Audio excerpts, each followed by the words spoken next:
चैत्र शुद्ध प्रतिपदा म्हणजे गुढीपाडव्याचा सण, नूतन वर्षारंभ।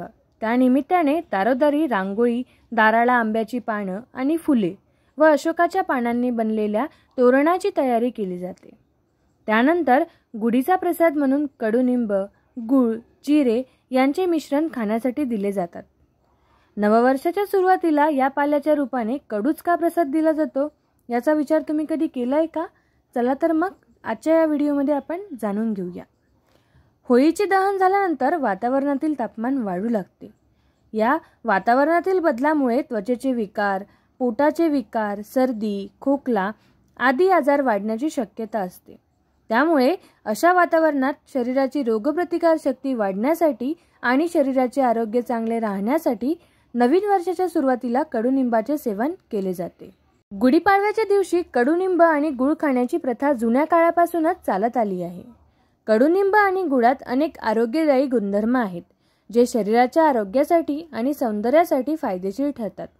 कडुनिंबाचा पाला हा चवीला कडू असला तरी शरीरासाठी अनेक प्रकारे फायदेशीर ठरतो। गुळासोबत कडुनिंबाचा पाला खाल्ल्याने शरीरातील हानिकारक घटक बाहेर काढले जातात।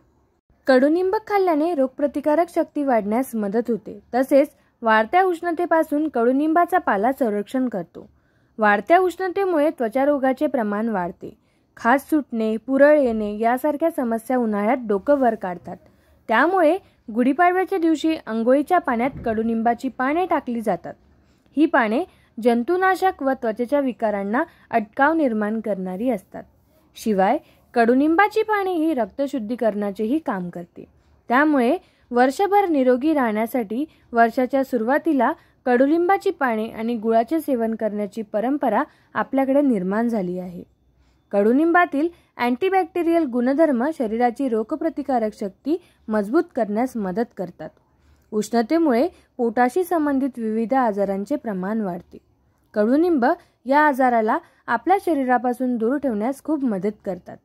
तसेच हवामानातील बदलामुळे सांधेदुखी आणि मज्जातंतू दुखणे किंवा सूज यापासून आराम मिळण्यास मदत होते। कडुनिंबाने पोटाची चरबी कमी करण्यास सर्वाधिक मदत होते। कडुनिंब हा केसातील कोंडा, केस गळणे, खाज सुटणे, पुरळ इत्यादीपासून आराम मिळवून देण्यासाठी एकदम उत्तम आणि प्रभावी पर्याय आहे।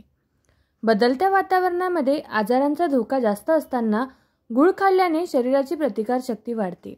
गुळामुळे पचनक्रिया सुधारते। गुळ खाल्ल्यानंतर ॲसिड रिफ्लेक्स होण्याची शक्यता कमी असते। गुळामध्ये खनिजे, कार्बोहायड्रेट्स आणि इतर अनेक पौष्टिक घटक असतात। त्यामुळे गुढीपाडव्याला कडुनिंब व गुळ खाल्ला जातो। तुम्हाला जर ही माहिती आवडली असेल तर लाईक, शेअर, सबस्क्राईब